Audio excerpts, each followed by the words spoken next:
کشمیریوں کے لیے کیا معنی رکھتا ہے؟ پیپو پاکستان میں کاشتکار کو گاہک سے جوڑنے والی نئی ایپ جو بہتر اور بروقت معاوضے کا وعدہ کرتی ہے۔ اور آسکر ایوارڈز کے لیے اس سال فیورٹس کون ہیں؟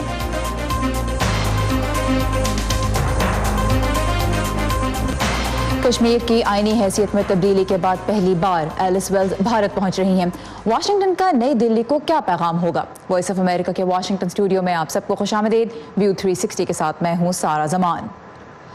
جنوبی ایشیا کے لیے امریکہ کی اعلیٰ ترین سفارتکار ایلس ویلز کل بھارت پہنچ رہی ہیں۔ کشمیر سے متعلق مودی حکومت کے متنازع آئینی اقدام کے بعد یہ امریکی عہدیداروں کا پہلا اعلیٰ سطحی دورہ ہے۔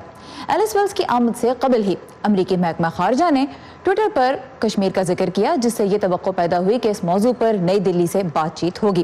ایلس ویلز سے منسوب ٹویٹر پیغام میں کہا گیا کہ امریکہ کو کشمیر میں سیاسی قیادت اور عام شہریوں کو حراست میں رکھنے اور انٹرنیٹ کی بندش پر اب بھی تشویش ہے۔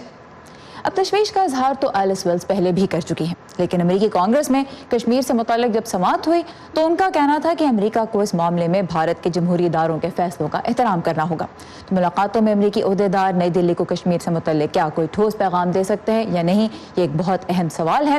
لیکن سب سے پہلے آج ہم چلیں گے کشمیر کی جانب۔ بھارت کے زیر انتظام کشمیر میں انٹرنیٹ کی سہولت نئے سال میں بھی بند ہے اور 5 ماہ سے دفعہ 144 نافذ ہے، جس کے باعث ہر قسم کے اجتماع پر بھی پابندی ہے۔ بھارتی سپریم کورٹ کے حکم کے مطابق حکومت کے پاس ان اقدامات پہ نظر ثانی کے لیے صرف یہ ہفتہ ہے۔ اب عام کشمیری کیا بھارتی سپریم کورٹ کے فیصلے سے مطمئن ہے؟ اس بارے میں جانتے ہیں مزید زبیر ڈار کے ساتھ یوسف جمیل کی اس رپورٹ میں۔ بھارتی سپریم کورٹ کی طرف سے انٹرنیٹ تک رسائی کو شہریوں کا بنیادی حق قرار دیے جانے کا نئی دہلی کے زیر انتظام کشمیر میں خیر مقدم تو کیا گیا ہے، لیکن لوگوں کو اس اہم سہولت کی فوری بحالی کی زیادہ امید نہیں۔ کشمیر میں سپریم کورٹ کی یہ ڈائریکٹیوز عملاً ریاست شاذ و نادر ہی نافذ کرتی ہے، اس لیے ہمیں کوئی زیادہ امید نہیں ہے کہ اس فیصلے سے کوئی بڑی بات ہو جائے گی۔ ہم سپریم کورٹ کی اس اعلان کو اپریشیٹ کریں گے کہ پلیز آپ جلدی سے جلدی انٹرنیٹ یہاں پہ بحال کیجئے، کیونکہ ہمیں پرابلم ہو رہی ہے۔ بھارتی سپریم کورٹ پر تنقید بھی کی جا رہی ہے کہ اس نے فیصلہ سنانے میں کئی ماہ لیے اور اب بھی انٹرنیٹ کی بحالی کا واضح حکم نہیں دیا۔ سپریم کورٹ کو 5 مہینے لگ گئے اس فیصلے کو اس فیصلے تک آنے کے لیے، اور اس کے بعد انہوں نے جو آرڈر دیا اس میں جنہوں نے کلیئرلی نہیں کہا کہ انٹرنیٹ اب ریسٹور کرو، بلکہ بولا ہے ریویو کرنے کے لیے۔ بھارتی زیر انتظام کشمیر کی زمینی صورتحال میں نمایاں بہتری آ گئی ہے۔ کاروباری سرگرمیاں بھی بڑی حد تک بحال ہو گئی ہیں اور جیسا کہ عہدیدار کہتے ہیں کہ تشدد کے واقعات اب شاذ و نادر ہی پیش آتے ہیں اور بھارت مخالف مظاہروں کا سلسلہ بھی رک گیا ہے۔ لیکن پیر کو جنوبی ضلع پلوامہ کے ترال علاقے میں حفاظتی دستوں کے ساتھ جھڑپ میں ہلاک ہونے والے 3 مشتبہ عسکریت پسندوں کی تدفین میں شامل لوگوں نے بھارت سے آزادی کے مطالبے کے حق میں جم کر نعرے لگائے۔ نچلی سطح تک قیادت ہے وہ کشمیر سے باہر جیلوں میں بھر دی گئی ہے، اور لوگوں کا جو ایک گٹھن ہے، جو ایک سفوکیشن ہے، اس کو چینلائز کرنے والے جو لوور لیول پر ہوا کرتے تھے وہ سب جیلوں میں ہے۔ لیکن اندر اندر سے جب لاوا پکتا ہے تو وہ کسی ٹائم بھی پھٹ پڑ سکتا ہے۔ وقتی طور پر اگر لوگ خاموش ہیں، اس سے کسی کو یہ تاثر نہیں ہونا چاہیے کہ لوگ ان اہداف کو بھول گئے ہیں جن کے لیے انہوں نے جدوجہد کی تھی۔ زبیر ڈار کے ساتھ یوسف جمیل، وائس آف امریکہ، سری نگر۔ اب ایلس ویلز کا وفد ایک ایسے وقت پر بھارتی قیادت سے ملاقات کر رہا ہے جب ملک کے کئی حصوں میں شہریت کے نئے قانون سے متعلق بھی احتجاج کا سلسلہ جاری ہے اور اس میں مظاہرین پر تشدد کے بارے میں بھی امریکی حکام تشویش کا اظہار کر چکے ہیں۔ تو اس دورے میں واشنگٹن کا نئی دلی کو کیا پیغام ہو سکتا ہے، خاص طور پہ کشمیر کے موضوع پہ، اور مودی حکومت کیا سننے پر راضی ہوگی؟ اس بارے میں ہم بات کریں گے جارج ٹاؤن یونیورسٹی میں انڈیا انیشیٹو کے ڈائریکٹر ڈاکٹر عرفان نور الدین سے۔ Doctor Noor Uddin, thank you very much for joining us today. So we saw that the State Department tweeted a message of concern even before Alice Wells arrived in India. This was regarding Kashmir. How significant do you think that message was, and does it indicate possibly that there could be very intense discussions between Washington and New Delhi on this topic during this visit? So thanks for having me. I don't think we should think of intense discussions, but I think that what the message suggests is that it is on the radar of the State Department that the situation in Kashmir, even 5 months later, is not back to normal. And that, in fact, the human rights concerns in Kashmir that have been documented by a number of activists continue to be a real problem. And so, at the current time, I don't think it is a priority for the State Department to put pressure on India regarding Kashmir, but they're sending a signal that, hey, we remember, right? This cannot continue indefinitely, and I'm sure they'll be looking for expressions of reassurance from New Delhi as to what's going to happen and when normalcy will return to the valley.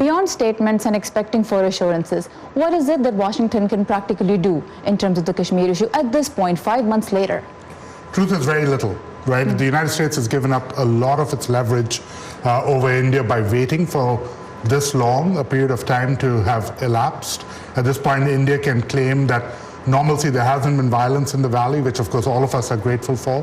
But in fact, the United States has not said anything over the last since August 5th and is unlikely now to make this a very big issue. And if the incident and tensions in the Middle East, in Iran, not to mention President Trump's own ambitions to get out of Afghanistan, give India a little more leverage in this relationship. The United States arguably needs India a little more today than it did 6 months ago. And as a result, I don't think that the United States has much leverage over India. And the truth is, India knows that, which is partly why they are acting the way they are.